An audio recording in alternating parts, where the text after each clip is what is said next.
So, imagine this scenario. You're in a meeting. A hard deadline of 2 weeks has already been locked in with a client. The contract is signed. Right. It's totally non-negotiable. Exactly. The timeline is, completely fixed. You walk into the team meeting, take a seat, look at your team, and ask, does 2 weeks work for everyone? Which is crazy because nobody in that room can actually say no. I mean, the decision was made before you even opened your mouth. Right. Dressing up a firm mandate as a collaborative question is just a classic maneuver to dodge discomfort. You're just trying to avoid telling people up front what is happening. Exactly. The leader gets to feel that they asked for input. The team gets to pretend they were heard. But neither of those things is true. It is corporate theater at its most destructive. Okay, let's unpack this. Because leaders don't usually wake up and decide to systematically destroy the trust of their own team, right? Well, of course not. They often ask these questions with good intentions to, soften the blow of a mandate. They want to appear collaborative. But the operational result is entirely different. Right. It is remarkably similar to giving a toddler an unplugged video game controller. Eventually the toddler figures out their buttons aren't doing anything on the screen, and they just put the controller down. What's fascinating here is the psychology driving this behavior. Leaders are dodging their own discomfort at the direct expense of their team's trust. Yeah, that makes sense. The first time someone answers that fake question honestly, says the deadline is impossible, and then watches absolutely nothing change, well, they make a permanent mental note. So the next time you ask for input, they just give you the answer that ends the meeting the fastest. Precisely. They will not give you the answer they actually believe. Because the team quickly learns to play along with the theater. Right, and after a few more rounds of this dynamic, they stop answering at all. They just wait for you to tell them what was already decided. Because that is exactly what you train them to do. You lose much more than a good answer when this happens. You lose the ability to get honest feedback on anything. The team has learned their opinion is, structurally meaningless. Even when directly prompted by leadership. So the operational test to fix this is remarkably simple. Extremely simple. You must look at the situation and ask yourself if you are truly willing to change the agreement with the client based on what your team says. And if the answer is yes. Then you ask the real question and you genuinely mean it. You take their feedback and you adjust the deadline. But if the answer is no, you just don't ask. You don't ask. You state the decision plainly and clearly. You look at the team and say, the deadline is 2 weeks. The client already signed off. Here is what needs to happen next. Which establishes absolute granular honesty about who decided what. Exactly. People are fully capable of executing a mandate they did not make. What they cannot work with is fake collaboration. They need to know the actual rules of the game they are playing. When a leader pretends a mandate is a discussion, it obscures those rules entirely. Right. And if we connect this to the bigger picture, honesty about who holds the decision-making power is the bedrock of a highly functional team. Because when you give them the real thing, they know exactly where they stand. Whether it is a genuine question with flexible outcomes or a firm decision set in stone, this eliminates all the guesswork. Okay, so if we must apply this ruthless operational honesty to our daily communication, we must apply that exact same honesty to the systems and processes we force our teams to use. Every single day, the ultimate test of an honest process is whether it actually needs to exist in the first place. Here's where it gets really interesting. Let's look at the operational rule of deletion. Oh, I love this one. It is a tactic frequently utilized by executives facing massive organizational bloat. The rule dictates that you must delete every part of a process until it actively breaks. And only then do you add back roughly 10% of what you removed. Right. You don't just trim the edges safely to feel efficient. You cut aggressively until there is a tangible, undeniable failure. You note exactly what failed and why it failed, and you restore only that specific load-bearing piece. Which raises an important question. Why do systems bloat so severely in the first place? Well, systems bloat, because adding a new step feels much safer to a manager than evaluating the entire system. Like a standard onboarding checklist for a new employee. Exactly. Perhaps it started with 5 essential steps. Over 5 years, every time something went wrong, someone added a permanent new rule to catch that specific edge case. And now it is a 30-step labyrinth. Right. And nobody ever went back to ask if the other 29 steps still earned their spot on the page. The instinct when something breaks is always just to add a step that covers the newly discovered gap. Adding feels like managing. But nobody's instinct is to ask whether the whole checklist got too big to justify keeping. Exactly. The process of fixing this is about confronting the fear of deletion. When a system is bloated, it drains immense operational energy just to keep it running. But managers are terrified of removing a step because they don't know why it was put there. They assume a predecessor had a good reason, so they leave it. This creates this fossilized layer of corporate rules that serve absolutely no current purpose. It is so similar to playing Jenga backwards. Like, instead of trying to keep the tower perfectly safe and stable while pulling blocks, you intentionally rip out blocks until the entire structure collapses. Yes, just so you have empirical proof of exactly which blocks were actually load-bearing. So you take that 30-step onboarding checklist and you cut it all the way back down to 5. You establish the bare minimum to get someone set up. And then you simply wait for the process to fail somewhere. The failure is the entire goal of the exercise. Because when you cut past the point that feels safe on purpose, something inevitably breaks. Right.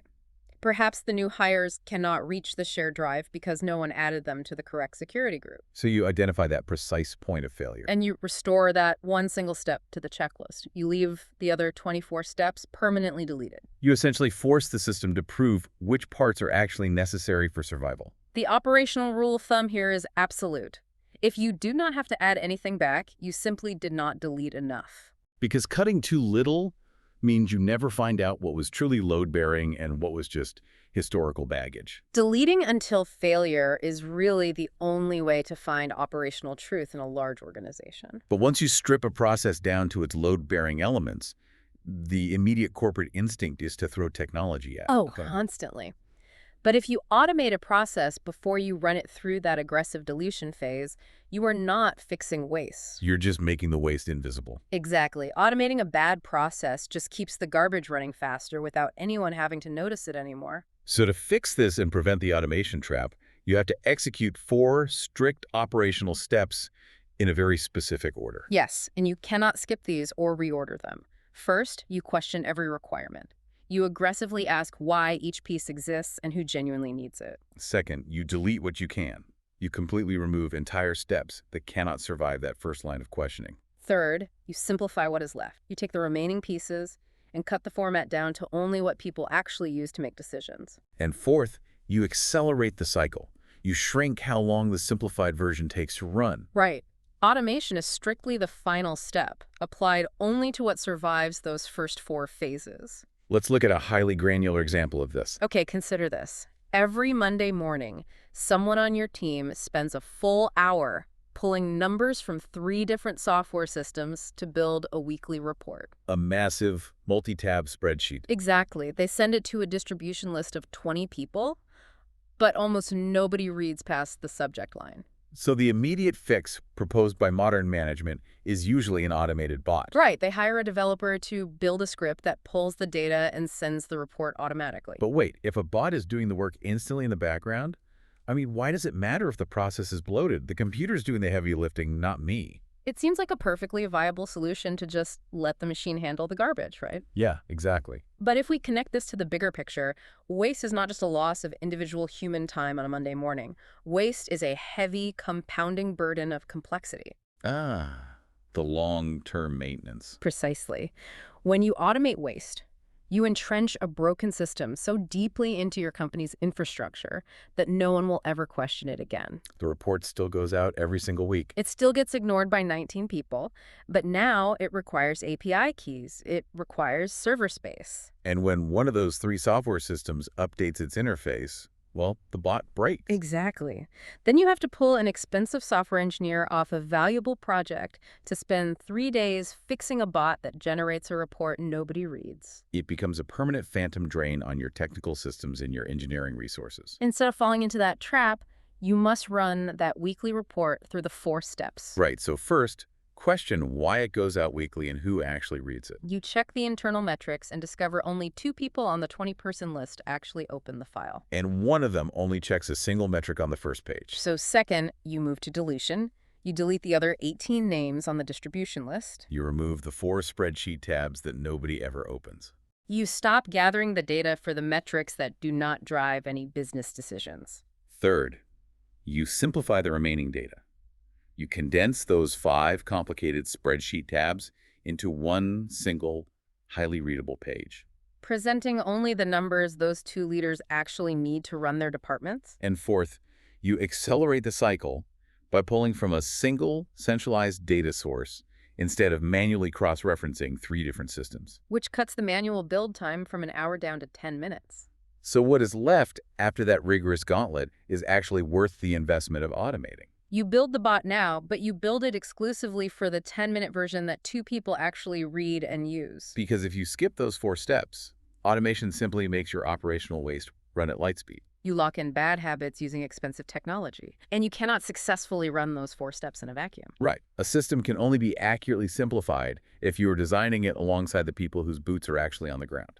Designing processes in an ivory tower completely away from the end users just guarantees expensive rework. If you keep your design teams and your field teams completely separate, the critical operational feedback only arrives after the tools are built and deployed.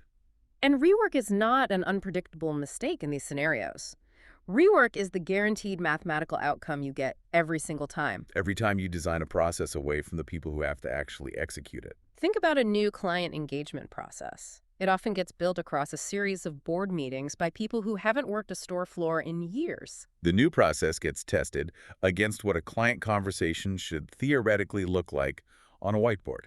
Not what it actually looks like on a loud, chaotic retail floor. So what does this all mean? Yeah. It is basically like designing a high-tech submarine without ever speaking to a sailor. Right. And accidentally putting screen doors on it because it looked highly efficient on the 2-dimensional blueprints. It makes perfect sense in the boardroom, but on the first day of rollout, a floor representative hits a mandated step in the new process that assumes the client is standing perfectly still. And in a real retail store, clients never stand still. Never.